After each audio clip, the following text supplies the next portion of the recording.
Bismillahirrahmanirrahim. Assalamualaikum warahmatullahi wabarakatuh. Alhamdulillah. Alhamdulillahi rabbil alamin wa bihi nasta'in. Wassalatu wassalamu ala sayyidina wa habibina wa syafi'ina maulana Muhammadin al-amin wa ala alihi at-tayyibin wa ashabihi al-akramin wa azwajihi at-tahirati ummahatil mu'minin wa man tabi'ahum bi ihsanin ila yaumiddin. Subhanaka la ilma lana illa ma 'allamtana innaka antal alimul hakim. Allahumma inna nas'aluka as-sidqa fil qawl wal ikhlasa fil 'amal. Allahumma amin. Amma ba'd. Alhamdulillah, syukur pada Allah Subhanahu wa taala. Allah Taala pilih kita pada hari ini. Allah Taala jadikan kita di kalangan hamba-hambanya yang dipilih menjadi tetamunya.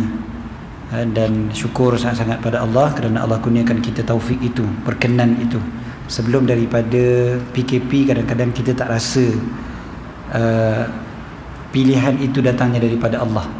Tapi bila kita tak dapat datang, barulah kita rasa betul-betul lah pilihan itu sebenarnya datang daripada Allah. Walau kita sihat walafiat, kita ada masa dan tenaga, ada keinginan untuk datang, tapi kalau tak dapat datang, tak datang juga kita. Jadi lepas habis PKP itu, mudah-mudahan kita jadi hamba yang lebih bersyukur. Bukan habis lagi, kita masih PKP lagi, tapi selepas buka surau masjid, kita lebih jadi hamba yang bersyukur. Mudah-mudahan gitulah. Walaupun kehadiran hari ini tak seberapa ramai yang kita panggil tanda syukur kita surau dah buka. Waktu surau tutup, rindu nak ke surau kan. Orang kita ni, bukan orang kita, manusia memang biasa macam tu. Okey. Tapi mudah-mudahan tuan-tuan semua di kalangan orang yang benar-benar rindukan jemaah di masjid dan surau, dan terus mendapat pahala walaupun tak datang surau kan sebelum daripada ni. Gombak dah jadi kuning balik kan. Jadi kita berhati-hatilah, dan mudah-mudahan tidaklah menjejaskan ibadah kita kan. Mudah-mudahan tak jejaslah ibadah kita datang ke surau. Oh, dia jadi kurang sebab muslimat tak ada ini. Betul juga. Biasa separuh ni dah. Sekarang ni dia dah boleh bersandar kat dinding semua. Okey, faham. Patut dah. Sebelum ni tak boleh. Sebelum ni VIP je dapat bersandar tepi kiri kanan. Okey. Berperasan. Jadi maknanya lebih kurang sama je lah bilangannya. Cuma hari tu dia rapat sikit, ni jadi jarak. Okey. Pasal malam ada? Ada? Okey.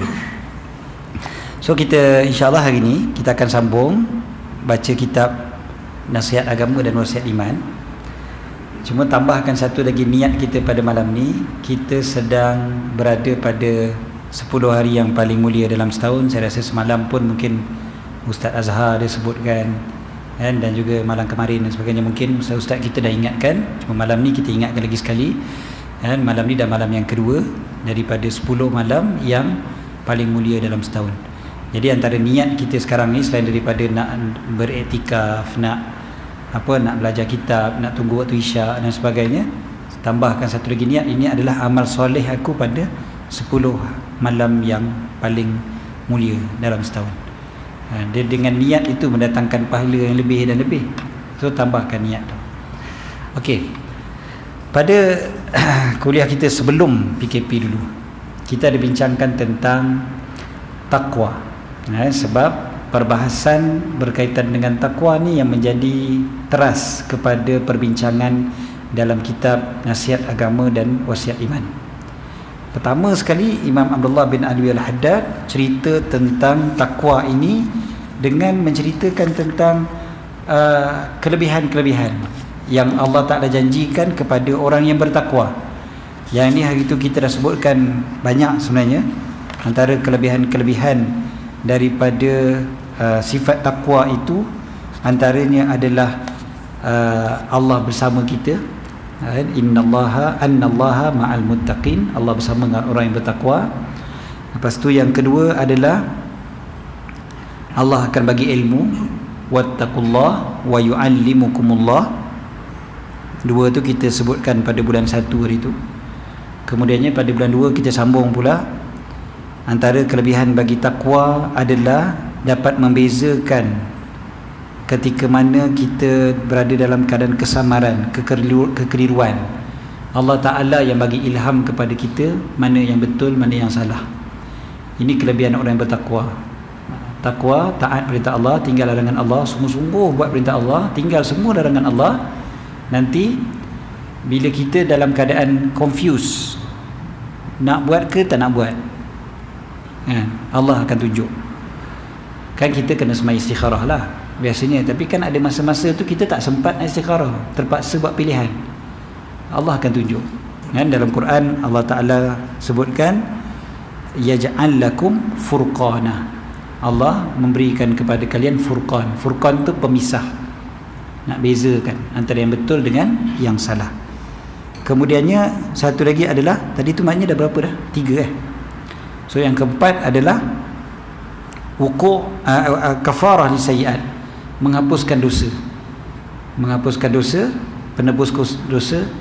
Dan satu lagi adalah maghfirah li dzunub, mengampunkan. Tadi penebus kepada kesalahan dan pengampun kepada dosa. Takwa ni kita buat perintah Allah, tinggal larangan Allah, secara automatik Allah akan ampunkan dosa-dosa kita yang terdahulu, yang kita buat sebelum-sebelum ni, dan juga kesilapan-kesilapan kita. Seterusnya, an-najah minan nar, selamat daripada api neraka. Itu insya-Allah kita jelas. Kemudiannya satu lagi, al-makhraj minasyada'id. Makhraj minasyada'id maksud di sini adalah ada jalan keluar ketika mana ditimpa kesusahan. Bila adanya tekanan hidup, disebutkan sini terpelihara dari tekanan hidup. Sebenarnya terjemahan yang lebih tepat bukan terpelihara, tapi ada jalan keluar. Tekanan itu memang ada je, bukan terpelihara, bukan kita langsung tak ada tekanan hidup. Tapi apabila datangnya tekanan, kita akan jumpa jalan keluar. Satu lagi, rezeki sentiasa datang berlimpah ruah tanpa diduga. Sebenarnya sekali lagi, dalam kitab tak sebut rezeki melimpah ruah, tapi dalam kitab Imam Al-Haddad sebut rezeki daripada arah yang tak disangka. Tak semestinya melimpah ruah, rezeki datang daripada arah yang tak disangka. Kemudiannya Allah akan mudahkan dan pahala yang besar. Ni kat mana ni? Kita jumpa ayat ni, ayat 1000 dinah. Wa may yattaqillaha yaj'al lahu makhraja wa yarzuquhu min haitsu la yahtasib. So dekat situ tu dah jelas. Allah Ta'ala bagi tahu siapa yang bertakwa pada Allah, Allah akan tunjukkan jalan keluar. Tunjukkan jalan keluar. Kita kan, saya baca ada satu statistik disebutkan waktu PKP, lagi-lagi waktu minggu-minggu yang pertama, minggu-minggu yang pertama, waktu fasa yang pertama dulu PKP tu, rupanya ramai rakyat Malaysia yang menghadapi dipanggil apa tu, bukan saja stres, tapi dia ada rasa panik, panik. Dipanggil, dia ada anxiety attack dan sebagainya. Dia rasa berdebar sangat-sangat, rasa gelisah, rasa takut, bimbang, sangat-sangat rasa macam tu. Orang yang bertakwa bukan maknanya dia tak rasa takut tu, dia ada rasa takut, tapi Allah bagi dia jalan keluar. Maknanya dia tak lama dia tenang, sebab Allah tunjukkan dia jalan keluar, Allah tunjukkan dia kemudahan. Jadi dia jadi orang yang tenang, bukannya jadi orang yang tak tentu ada, yang tak tentu arah, yang jadi serabut dan sebagainya. Kemudiannya tadi kita kata rezeki daripada arah yang tak disangka. Kan waktu PKP ni saya sembang dengan kawan-kawan, kita dengar banyak orang yang kena buang kerja. Mungkin sebahagian daripada tuan-tuan pun Allah uji begitu. Ada yang bisnes jatuh, rugi, merudum dan sebagainya. Orang yang berniaga pasar malam, orang yang berniaga kat tepi jalan dan sebagainya, banyak yang rasa tertekan dan sebagainya. Kita tak nafikan. Tapi dalam masa yang sama, Ada sahabat-sahabat kita pula yang kita jumpa, yang kita tak sangka-sangka, dia kata, ya Allah Ustaz, saya tak sangka waktu PKP ni rezeki saya melimpah ruah. Dia kata naik pula, dia kata bisnes, tiba-tiba jualan meningkat dan sebagainya. Bukan saya kata orang yang ditimpa ujian tu tak bertakwa, bukan. Tapi bila kita bertakwa, kita harapkan mudah-mudahan Allah bagi kita rezeki daripada arah yang tak disangka-sangka. Mungkin kita tak boleh nak agak lah, ikut logik akal kita macam tak boleh, cannot go, orang kata kan, tak boleh. Kawan saya yang jual takaful contohnya kan, ejen takaful, saya kata korang punya sale mesti drop sebab tak dapat jumpa klien kan. Dalam sebulan tu tak dapat jumpa klien langsung, kedai makan pun tutup, macam mana jumpa klien kan? Nak pergi rumah orang pun tak boleh, nak keluar pun tak boleh. So macam mana you all nak buat sale? Tak boleh nak jumpa klien sebab diorang punya modal paling utama adalah mulut yang manis kan, pandai pujuk supaya orang close deal dengan dia. Bukan saya kata dia orang salah tak tapi memang kena pujuk orang kan, untuk orang convince, kata okey aku sign dengan kau. Ada sahabat-sahabat saya kata tak, dia kata PKP ni jualan sangat naik, kata tak naik tak dapat jumpa orang pun tak apa saya duduk rumah je buat sale. Saya pakai WhatsApp je, saya hantar kepada orang, berapa ramai yang reply balik. Lepas tu call kalau tak faham, call, dah faham, okey set, terus. Tak pernah jumpa muka pun, bukan orang yang kenal pun, dan tiba-tiba dapat klien, sangat banyak klien ni. Ya Allah nak bagi tanpa disangka-sangka, dan banyak lagi. So rezeki ni senang ceritanya datangnya daripada Allah jugalah. Kalau nak cerita daripada zaman-zaman dulu lagi banyak lah. Ni cerita PKP je, berapa banyak yang Allah Ta'ala bagi rezeki yang tak disangka-sangka. Yang penting percaya pada rezeki daripada Allah Ta'ala. Seterusnya, antara kebaikan-kebaikan yang lain adalah keselamatan dari api neraka. Seterusnya terpelihara dan juga okey ni dah. Okay. Seterusnya last surah sebelah, di antara lagi adalah janji akan masuknya dalam syurga. Ini pun jelaslah, bertakwa pada Allah, Allah bagi syurga. Kemudiannya lagi ayat-ayat itu semua memang sebut tentang syurga. Kemudiannya mendapat kemuliaan di dunia dan di akhirat. Inna akramakum indallahi atqakum. Kemuliaan di sisi Allah dengan takwa, bukan dengan sebab keturunan, harta kekayaan, bukan dengan sebab-sebab yang lain. Okey.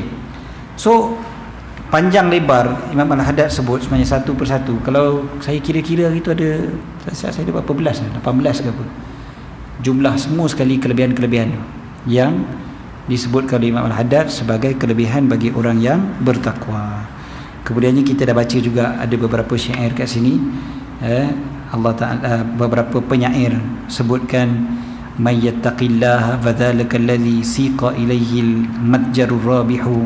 Siapa yang bertakwa kepada Allah, itulah dia siqa ilaihil matjaru ar-rabih, orang yang mendapat keuntungan berlimpah ruah. Madah yang lain pula berbunyi, man arafallaha falam tughnih ma'rifatullahi fadzaka syaqi ma darra dhat ta'ati ma nalahu fi ta'atillahi wa madza laqi ma yasna'ul 'abdu bi'izzil ghina wal 'izzu kullul 'izzi lil muttaqi. Mengenal Tuhan tapi membelakanginya, bukankah itu celaka namanya? Segala bencana dalam mentaati Tuhan takkan membahagiakan jika dapat ditahan. Kaya di dunia bukanlah kemuliaan, kemuliaan hakiki mentakwakan Tuhan. Okey. So senang ceritanya ini semua kita dah sebutkan hari itu tentang kemuliaan bagi orang yang bertakwa.